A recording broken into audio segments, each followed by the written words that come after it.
हे दोस्तों, Callum medics 2001 में पैदा हुआ था। वो बहुत छोटा था जब उसके मॉम और डैड को अलग होना पड़ा, जिसके बाद उसके डैड मैट मेडिक्स ने अकेले एज अ सिंगल फादर उसे पाला पोसा और बड़ा किया। जो करना वो बोलते हैं सच बहुत हार्ड था। उन्हें केलब के साथ बहुत सारा टाइम स्पेंड करना पड़ता था, उनकी हर वक्त देखभाल करनी पड़ती थी, उन्हें एंटरटेन करना पड़ता था ताकि केलब की ग्रोथ अच्छे से हो पाए। इसके साथ साथ मेन प्रॉब्लम ये थी कि मैट एक पब्लिक स्पीकर थे, इसलिए उन्हें बहुत ट्रैवल करके अलग अलग जगह जाकर स्पीच डिलीवर करनी पड़ती थी। न अपने टूर पर वो केलब को साथ ही लेके जाते थे, बट जब वो काम कर रहे होते थे तब उन्हें केलब को किसी तरह बिजी रखना होता था। उस टाइप पे कैलब सिर्फ 6 साल का था, बट स्टिल एक बार कैलब को बिजी रखने के लिए मैट ने क्या किया कि उन्होंने उसे एक 500 पेज की बड़ी सी बुक दे दी, the success principle by Jack Canfield. ये बुक दी और कहा, केलब अगर तुम ये बुक पूरी रीड कर लोगे तो मैं तुम्हें पूरे $10 दूंगा। अब किसी भी 6 साल के बच्चे के लिए, वो भी उस पुराने टाइम में, ये बहुत ज्यादा अमाउंट थी। इसलिए केलब फिर बहुत ज्यादा मोटिवेटेड हो गया और फिर उस बुक को उसने कुछ ही हफ्तों में पूरी पढ़ के खत्म कर दी। ये देखकर मैट बहुत खुश हुए और फिर उन्होंने इस ट्रेडिशन को कंटिन्यू रखने का डिसीजन लिया। बट अब वो केलब को हर सेल्फ इंप्रूवमेंट बुक पढ़ने के लिए 10 नहीं बल्कि $20 देने लगे, जिसका रिजल्ट बहुत ही यंग एज में केलब ने बहुत सारी अलग अलग बुक्स पढ़ डाली।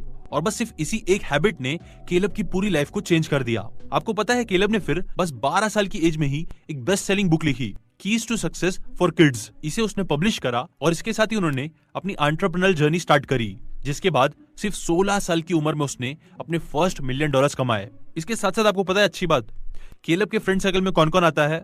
Well, Tony Robbins, Arnold, Gary Vaynerchuk, ऐसे बहुत ही पावरफुल और well known self improvement legends आते हैं, जिनके साथ ही मिलके वो बड़ा हुआ है। इनफैक्ट आपको एक वीडियो भी मिल जाएगा जिसमें बस 14 साल की उम्र में कैलब ने एक $10,000 की डील क्लोज करी। अब आप शायद सोच रहे होंगे कि कैलब कितना एक्स्ट्रा ऑर्डिनरी किड है जिसने इतने यंग एज में इतना सब कुछ अचीव किया, इतनी सक्सेस अचीव करी। बिकॉज 12 साल की एज में तो हम सबको पता भी नहीं था कि हमें लाइफ में करना क्या है, लाइफ होती क्या है, पैसे कैसे कमाते हैं। हम तो बस खेल कूद में ही बिजी थे। बट वहीं दूसरी तरफ इस एज में ही कैलब ने वो सब कुछ अचीव कर लिया जिसे मैक्सिमम लोग अपनी पूरी लाइफ में अचीव नहीं कर पाते हैं। सो क्वेश्चन यही आता है कि ये सब कैसे हुआ, और ये सब हुआ एक बहुत ही इंपॉर्टेंट चीज की वजह से। वो इंपॉर्टेंट चीज है ओनर मेंटालिटी। सो आज के इस वीडियो में आपके साथ ऐसे ही मैं 5 की लेसन शेयर करूंगा जो आपकी ओनर मेंटालिटी को स्ट्रॉन्ग करने में हेल्प करेगा। So let's start. Number 1, efforts and results. Imagine करो कि आप एक फार्मर हो, किसान हो, और आपको कॉर्न या फिर कॉफी, इन दोनों में से किसी एक चीज की फार्मिंग करनी है। तो अब चूज करो इनमें से आप किसकी फार्मिंग करोगे ना। अगर आपको पता नहीं है तो मैं बता दूं, एक कॉर्न को हार्वेस्ट करने में 90 दिन लगते हैं और कॉफी को हार्वेस्ट करने में 3 से 5 साल तक लगते हैं। अब कोई भी नॉर्मल इंसान सोचेगा कि इस डेटा के बेस पे कॉर्न की हार्वेस्टिंग करने में ज्यादा प्रॉफिट होगा, बिकॉज इसमें कम टाइम लगता है और आप जल्दी चीजें बेच के पैसे कमा सकोगे। प्लस जितना टाइम कॉफी को हार्वेस्ट करने में लगेगा उतने टाइम में तो आप कई बार कॉर्न की खेती करके बेच सकते हो, राइट? वेल रॉन्ग, बिकॉज अगर आपने पूरे 90 डेज लगाकर कॉर्न को अच्छे से उगा भी लिया है तो बात यह है कि आपको उसे नेक्स्ट 30 डेज में ही सेल करना होगा, वरना वो खराब हो जाते हैं। वहीं अगर आप कॉफी की हार्वेस्टिंग करो तो इससे आपको 3 से 5 साल लग सकते हैं हार्वेस्टिंग करने में, लेकिन इसके बाद आप 20 साल तक भी पैसे कमा सकते हो ना। यहाँ बात समझने वाली क्या है ना, ऑथर कहते हैं कि जो कॉर्न है वो जॉब की तरह होता है। जो कॉर्न का हार्वेस्ट करने का डिसाइड करता है वो यूजुअली एक एम्प्लॉय जैसा होता है, जो बार बार कॉर्न उगाएगा, उसे सेल करेगा और इस प्रोसेस को करता ही रहेगा हमेशा। मतलब काम करेगा, सैलरी लेगा और फिर वापस काम करता ही रहेगा हमेशा। वहीं कॉफी बिजनेस है। कॉफी को हार्वेस्ट करने वाले लोग ओनर जैसे होते हैं, जो एक बार सक्सेसफुल बिजनेस बना लेते हैं और फिर जिंदगी भर उससे फायदा उठाते हैं। देखो, एक सक्सेसफुल बिजनेस वो होता है जहां आपको अपनी फिजिकल प्रेजेंस की जरूरत नहीं होती है। एकदम अट्रैक्टिव सेंटेंस में बोलूं तो बिजनेस में बस आप एक पैसे छापने की मशीन, फैक्ट्री तैयार कर रहे होते हो, जो कि स्टार्टिंग में मुश्किल होता है, इनफैक्ट बहुत मुश्किल होता है, जिसमें रिस्क भी होता है, मेहनत भी होती है, बट रिवॉर्ड भी बहुत बड़ा होता है। वहीं दूसरी तरफ जॉब करने में रिस्क कम होता है बट रिवॉर्ड भी कम होते हैं। एम्प्लॉय यूजुअली पैसे छापने वाली मशीन में काम कर रहे होते हैं, एक एम्प्लॉय की तरह। वहीं बिजनेस ओनर्स लोग वो मशीन को ही ओन करते हैं। जो फैक्ट्री ओनर्स होते हैं वो लोगों को पैसे देके टाइम खरीदते हैं और उन्हें अपनी मशीन को अच्छे से चलाने में हेल्प कराते हैं। जो ओनर्स होते हैं, बिजनेस मेंटालिटी वाले लोग होते हैं, वो एम्प्लॉयज को पैसे देते हैं और उनसे उनका टाइम खरीदते हैं, उनकी मेहनत खरीदते हैं, जिसकी हेल्प से वो अपने बिजनेस को बड़ा करते हैं, अपने पैसे छापने की मशीन को फास्ट करते हैं, बड़े लेवल पर बनाते हैं और उसमें से ही कुछ पैसा वो एम्प्लॉयज को दे देते हैं। इन शॉर्ट, एक लाइन में आपको बोलूं तो जो एम्प्लॉयज मेंटालिटी वाले लोग होते हैं वो लोग एफर्ट्स पे फोकस करते हैं, जबकि जो बिजनेस ओनर मेंटालिटी वाले लोग होते हैं वो रिजल्ट्स पे फोकस करते हैं, जो रिस्की तो होता है बट रिवॉर्डिंग भी होता है। Number 2, freedom and flexibility. Michael एक कॉर्पोरेट लाइन में जॉब करता था जहां उसे अच्छी सैलरी मिलती थी ना। एक दिन किसी भी नॉर्मल दिन की तरह वो अपने ऑफिस जाता है, वहां काम करता है। वो अपना पूरा 9 to 5 का शिफ्ट करते हैं और ऑफिस से निकल ही रहे होते हैं, तभी माइकल के बॉस उन्हें अपने केबिन में बुला लेते हैं और उनसे कहते हैं कि माइकल, इकोनॉमिक क्राइसिस की वजह से अब तुम्हें इस जॉब से निकाला जा रहा है। I am sorry and best of luck. तो ये बात सुनकर माइकल को बहुत बड़ा झटका लगता है। वो एकदम होपलेस फील करने लगता है। वो डर जाता है ये सोच के कि अब क्या होगा, कैसे वो अपनी वाइफ को, अपने बच्चों को ये चीज बताएगा, कैसे उनके बिल्स पे होंगे, कैसे घर चलेगा, एटसेट्रा एटसेट्रा। ऐसे ही वो बहुत परेशान हो जाता है। लेकिन फिर कुछ दिन बाद वो वापस जॉब ढूंढना शुरू कर देता है। अब हालांकि वो एक स्किल्ड पर्सन है, उसके पास अच्छी कॉलेज डिग्री भी है, बट प्रॉब्लम ये है कि उसके जैसे स्किल्ड लोग मार्केट में बहुत ज्यादा हो गए थे, इसीलिए उसे भी दूसरों की तरह कोई जॉब नहीं मिल रही थी। सो माइकल की इन प्रॉब्लम्स को देख के उसका एक फ्रेंड था जिसका फर्नीचर का बिजनेस होता है। वो माइकल को कहता है कि देखो, मेरे पास कुछ पुराने मैट्रेसेस रखे हुए हैं जिसका कोई यूज नहीं है, मैं उन्हें बेच नहीं पा रहा हूँ। तुम चाहो तो मैं इन मैट्रेसेस को तुम्हें दे देता हूँ एकदम ना के बराबर पैसे लेके, और तुम इसे बेचने की कोशिश करो, इससे शायद तुम्हारा प्रॉफिट हो जाए। नाउ ये ऑफर सुनने के बाद और उसके बारे में सोचने के बाद माइकल डिसाइड करता है कि हाँ, वो ये रिस्क लेगा। इसके बाद उसने अपनी सेविंग्स के पैसे उठाए और एक पुरानी सी शॉप रेंट पर ले ली, जहाँ से उसने उन मैट्रेसेस को बेचना शुरू कर दिया। बड़ी प्रॉब्लम थी, जब भी कोई कस्टमर माइकल से मैट्रेसेस के बारे में पूछना आता था तो वो उन्हें कोई जवाब नहीं दे पाते थे, क्योंकि उनके पास मैट्रेसेस की कोई नॉलेज नहीं थी। जिसे ओवरकम करने के लिए फिर उन्होंने इसके बारे में स्टडी करना शुरू किया। यूट्यूब पे कई सारे वीडियोस देखे, इंटरनेट पे रिसर्च करी। इनफैक्ट उसने इस बिजनेस से रिलेटेड बहुत सारी नॉलेज कलेक्ट करी। उन्होंने एक प्रॉपर बिजनेस प्लान बनाया और नए नए मार्केटिंग आइडियाज ट्राई करना स्टार्ट किया।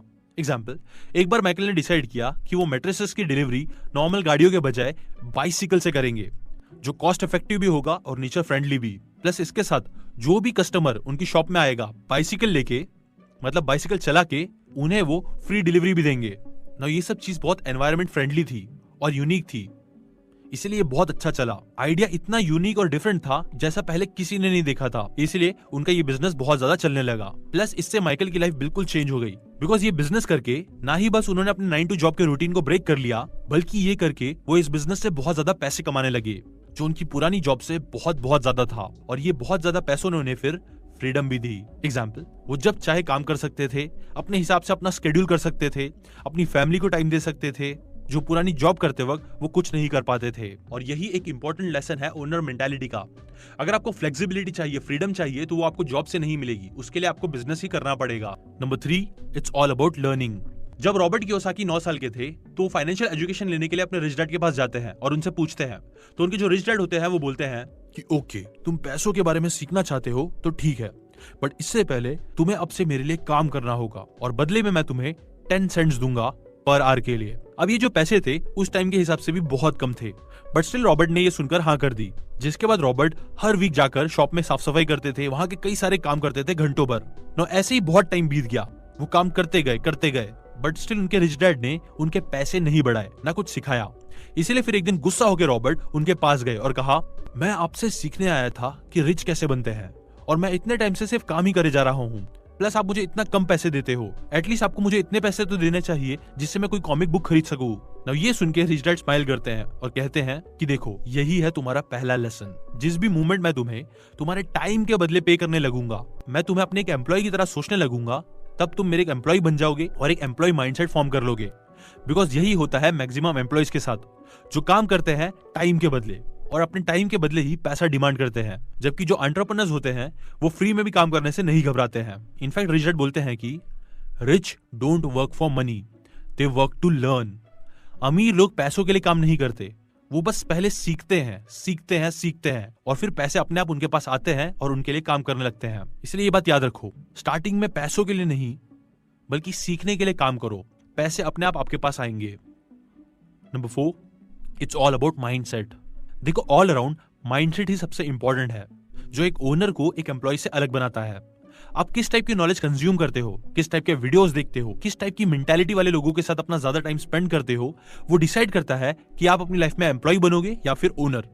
जैसे कि स्टार्ट की स्टोरी में बताए, कैलेब के केस में उसके पूरे सराउंडिंग में ही ओनर माइंडसेट वाले लोग थे। वो जो बुक्स रीड कर रहा था उसमें भी उसे ओनर बनने के लिए एनकरेज किया जा रहा था, मोटिवेट किया जा रहा था, अपने पैशन को चेस करने के लिए सिखाया जा रहा था, ना कि ओल्ड स्कूल सिस्टम की तरह उसे एक एम्प्लॉय मेंटालिटी वाला बनाया जा रहा था। और यही बहुत बड़ा रीजन बना उसकी सक्सेस का, बिकॉज इतनी सारी सेल्फ इंप्रूवमेंट बुक्स पढ़ने से और इतने इन्फ्लुएंशियल लोगों के साथ रहने से कैलेब एक ओनर माइंडसेट वाले इंसान में डेवलप हो पाया। Number 5, nothing is safe. ज्यादातर लोग ये बिलीव करते हैं कि जॉब काफी सिक्योर चीज होती है। एक एम्प्लॉय बन जाओ, 8 घंटे काम करो और मंथ के एंड में पैसे आएंगे ही आएंगे। बट ये बात भी हमेशा सच नहीं होगी, बिकॉज आज के इस कॉम्पिटिटिव टाइम में जहां जॉब्स की सप्लाई कम होती जा रही है, जिसके कई रीजंस हैं like automation, artificial intelligence etcetera etcetera, ये सब जॉब्स को खत्म कर रहे हैं। इनफैक्ट ये मैंने आपको पहले भी बताया था दैट ऑक्सफोर्ड इकोनॉमिक्स के according by the end of this decade, मतलब 2030 के आसपास, ऑटोमेशन, रोबोटिक्स और एआई की वजह से 47% ऑफ अमेरिकन की जॉब रिस्क में हो जाएगी, जो ट्रेंड फिर ऑब्वियसली पूरे वर्ल्ड में फैलेगा। फॉरेस्टर रिसर्च के according by the end of 2030 अकेला एआई ही 29% जॉब्स को टेक ओवर कर लेगा, जिसके कंपनसेशन में वो सिर्फ 13% जॉब्स क्रिएट करेगा। सो ये सारे फैक्ट्स बताते हैं कि आने वाले टाइम में जॉब सिक्योरिटी पाना बहुत इजी नहीं होगा। इसलिए अब तो ये बहुत बहुत जरूरी हो गया है कि आप एक ओनर मेंटालिटी फॉर्म करो। और वो कैसे करोगे आप?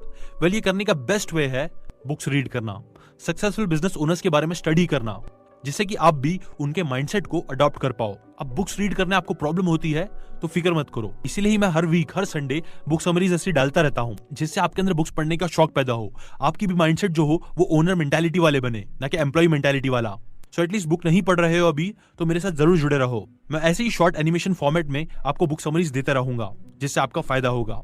और साथ बने रहने के लिए बहुत जरूरी है कि आप सब्सक्राइब करके बेल आइकन जरूर दबाएं, ताकि आपको ये वीकली बुक समरीज मिलती रहे। सो इन्हीं सारे रीजंस की वजह से आप भी मेरे साथ बने रहो, हमारे मिशन रीड इंडिया रीड का हिस्सा बनो, जहां हम मिल के लोगों के अंदर बुक्स पढ़ने का शौक पैदा कर रहे हैं। लाइक करो अगर आपको ये बातें जरा भी काम की लगी हो तो, कमेंट करके बताओ कि आपकी मेंटालिटी कैसी है, ओनर मेंटालिटी है या फिर एम्प्लॉय मेंटालिटी है। शेयर करें इस वीडियो को उन सभी लोगों के साथ जो एम्प्लॉय मेंटालिटी रखते हैं या फिर ओनर बनना चाहते हैं। और सबसे मेन, अगर आपने अभी तक सब्सक्राइब करके बेल आइकन नहीं दबाया है तो वो प्लीज दबा दीजिए।